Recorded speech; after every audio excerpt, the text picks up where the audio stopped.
Let's talk about two teams because I was looking at it and I was like, will it work? The idea is teams that made big offseason moves, will it work out for them? Will they be able to win that championship? Let's start off with the Philadelphia 76ers because they have Embiid. They got Harden to restructure. It seems like they're trying to win. They also brought in PJ Tucker. What do you think about this team?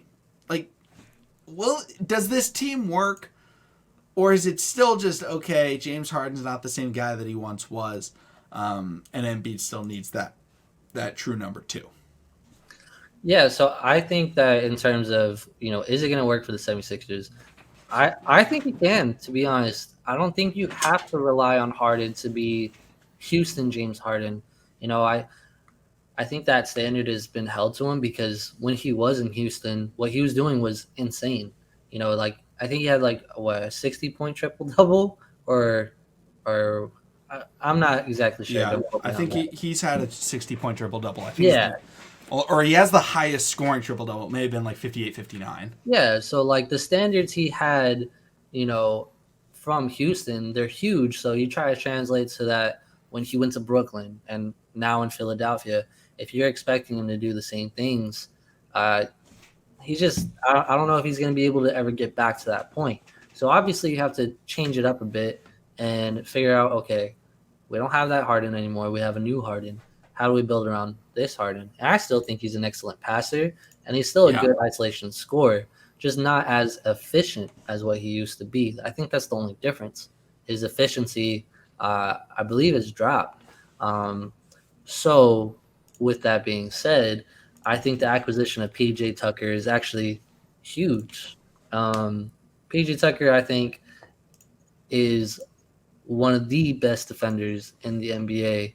Um, I don't think you have to be considered a Defensive Player of the Year candidate or or nominee or whatever to be good at defense, um, because there's more to defense than just steals and blocks and all that good stuff. Like, you know, PJ Tucker in itself is a defensive leader. He takes on the number one guys, and he's shown he can hold his own against all of them.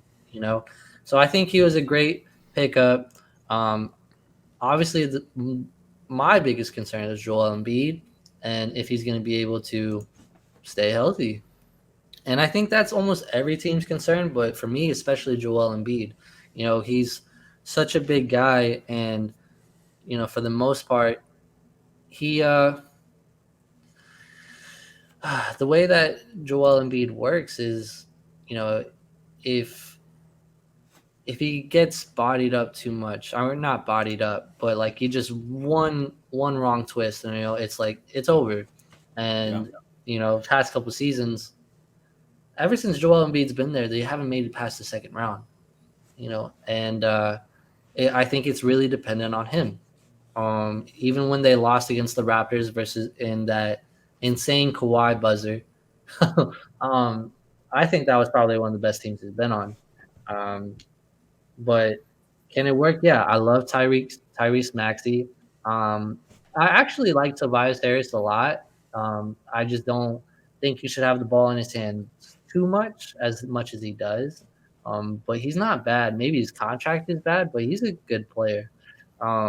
So if they just develop the system to where they're not trying to make it Houston Harden and they're making it based off current Harden, I think it definitely worked. I think they have the right bench unit. The defenders. They got 3-point shooters. They pretty much have a good mix of everything with a pretty solid coach. And so as long as they can base it off today, then yeah, they could do it. Yeah, I think bringing up Houston Harden, he's not the same guy that he was, and even like the last couple of years when he was even in Houston, it wasn't the same as when he first started because I mean that takes a toll on your body. Every possession, being the guy, having to do everything, it hurts. It hurts to watch because of how tiring it looks. And you brought up his passing. I swear when he came into the Sixers, it was like 15 assists in a row, like every game. Every time I was watching, it was just like assist, assist, assist, assist.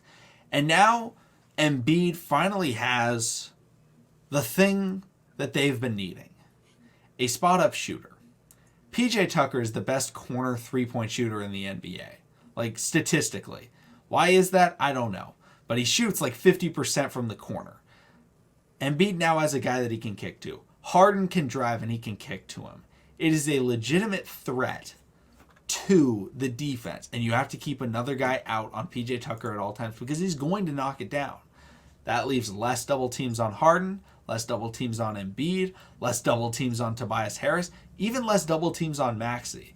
You've got 4 scorers that can score in isolation, and all of them can shoot the 3 on a kick, and then you also have PJ Tucker who can shoot on the kick.